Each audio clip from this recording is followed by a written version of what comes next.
నమస్తే, welcome to our channel. నేను మీ నరేష్. ఈరోజు జూలై 5న టీఎస్పీఎస్సీకి సంబంధించి ముట్టడి కార్యక్రమం నిరుద్యోగులు నిర్వహించారు. ఇక అనేక మంది నిరుద్యోగులు, నిరుద్యోగ సంఘాల నాయకులు చాలా మంది ఇప్పటికే రేవంత్ రెడ్డి ప్రభుత్వాన్ని ఎండగడుతున్నారు. ముఖ్యంగా బీఆర్ఎస్ అపోజిషన్ లో ఉంది. ఆ పార్టీకి సంబంధించిన విద్యార్థి నాయకులు, యువత నాయకులు అందరూ కూడా ధర్నా చేసినారు. గేలు శ్రీనివాస్ యాదవ్ మొన్న ఆయన హుజురాబాద్ నుంచి ఉప ఎన్నికల్లో పోటీ చేస్తున్నారు. అలాంటి వాళ్ళందరూ కూడా నిరసన చేశారు. కాకపోతే ఇక్కడ ముఖ్యంగా మాట్లాడుకోవాల్సింది ఏంటంటే, ఎవరైతే ఇప్పటిదాకా రేవంత్ రెడ్డికి సపోర్ట్ చేసినటువంటి ఓయూ స్టూడెంట్స్, మహిపాల్ యాదవ్ వీళ్ళందరూ కూడా రోడ్లపైకి వచ్చి రేవంత్ రెడ్డి ప్రభుత్వాన్ని, కాంగ్రెస్ పార్టీని తిడుతున్నారు. ఇది కాంగ్రెస్ పార్టీ, ఈ ప్రభుత్వము నిరుద్యోగుల ప్రభుత్వం అని, ఖచ్చితంగా విడతల వారీగా ఉద్యోగాలు భర్తీ చేస్తామన్నాడు రేవంత్ రెడ్డి. ఎక్కడ కూడా మాట్లాడతలేడు. 9 రోజుల పాటు మోతీలాల్ నాయక్ ధర్నా చేస్తే రేవంత్ రెడ్డి ఒక్కసారి కూడా మోతీలాల్ నాయక్ ని పరామర్శించలేదు. ఒక్కసారి ముఖ్యమంత్రి వచ్చి పరామర్శిస్తే ఏమవుతుంది, ఒక్కసారి నిరుద్యోగులతో మాట్లాడితే ఏమవుతుంది అని చెప్పేసి చాలా మంది విమర్శిస్తున్నారు ప్రభుత్వాన్ని. ముఖ్యంగా ఇక్కడ బరెలక్క గురించి మాట్లాడుకోవాలి. బరెలక్క కొల్లాపూర్ నుంచి ఎమ్మెల్యేగా ఆమె నిలిచింది. మొన్న నాగర్ కర్నూలు పార్లమెంట్ నుంచి కూడా ఈ బరెలక్క పోటీ చేయడం జరిగింది.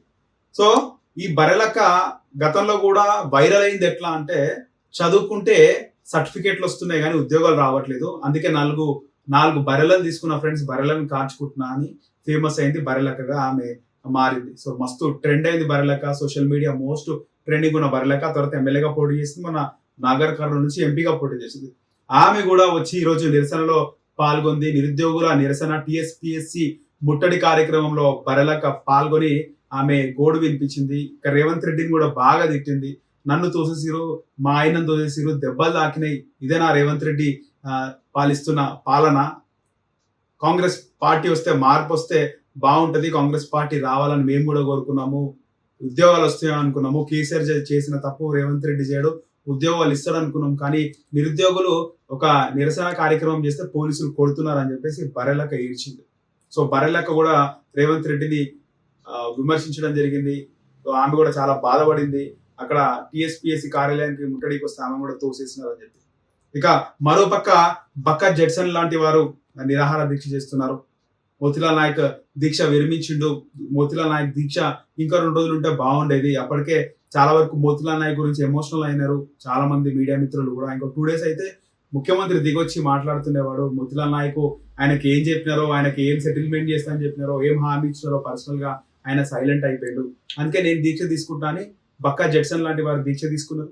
బక్కా జడ్సన్ దీక్ష తీసుకున్న తర్వాత ఈరోజు మోత్కుపల్లి నరసింహులు మాజీ మంత్రి ఆయన కూడా బక్కా జడ్సన్ నిరాహార దీక్షకు ఆయన మద్దతు ఇవ్వడం జరిగింది. సో మొత్తానికి తెలంగాణ రాష్ట్రంలో ప్రజెంట్ నిరుద్యోగుల నిరసనలు, నిరుద్యోగుల నిరాహార దీక్షలు, నిరుద్యోగుల ఆమరణ నిరాహార దీక్షలు, నిరుద్యోగుల ఆవేదన మనకు కనబడుతుంది. మొత్తం కూడా టీఎస్పీఎస్సీ కార్యాలయం దగ్గర ఈరోజు మొత్తం కూడా నిరుద్యోగుల నిరసనలు, పోలీసుల అరెస్టులు, కేకలు, ప్రభుత్వంపై నిరసన స్లోగన్లే మనకు ఇక్కడ టీఎస్పీఎస్సీ కార్యాలయం దగ్గర ఈరోజు కనబడ్డాయి. మొత్తానికి రాష్ట్రంలో కాంగ్రెస్ ప్రభుత్వానికి ఇది ఒక మైనస్ పాయింట్ అని చెప్పుకోవాలి. ముఖ్యమంత్రి రేవంత్ రెడ్డి, మంత్రులు కూడా ఎక్కడ నిరుద్యోగుల గురించి మాట్లాడతలేరు.